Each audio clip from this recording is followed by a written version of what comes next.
cartoon fans! I'm your fairy godmother, Ruby J, and today we're going to be looking at the Fairly OddParents. So I'm going to be making this episode extra cool. Voila!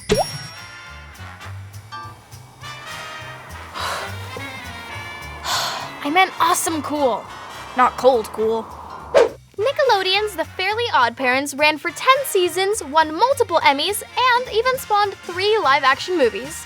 But before it made so much TV magic, a few tweaks had to be made to some spells. This is what they got right with The Fairly OddParents. Cosmo and Wanda and ones that shine bright. It's Fairly OddParents, this is what they got right. The Fairly OddParents wasn't the show's original name.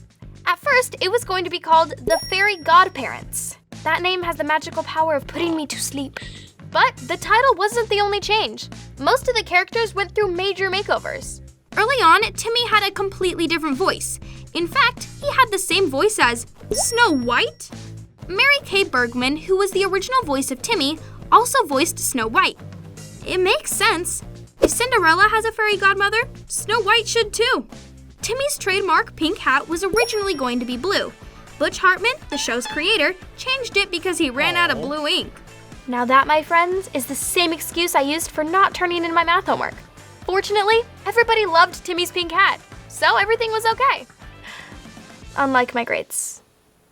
Like Timmy's hat, Wanda's hair was also changed from blue to pink.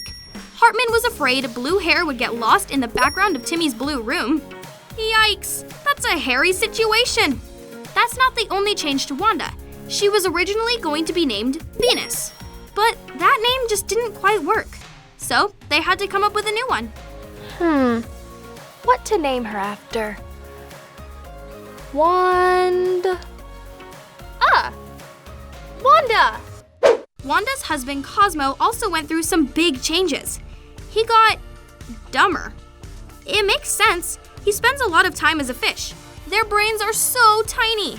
His voice was also deeper in the earlier cartoons. But as the show went on, it got higher and higher and higher and higher and higher and higher. Ooh. Oops. Too high. One character who didn't need to be changed very much was Mr. Crocker, but he was originally created for a different cartoon. Hartman realized that the Fairly OddParents needed another villain, so he stole Mr. Crocker from another show that he was creating. Isn't that considered stealing?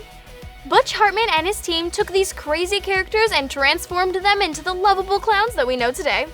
Voila! Oh, I didn't mean actual clowns. Much better.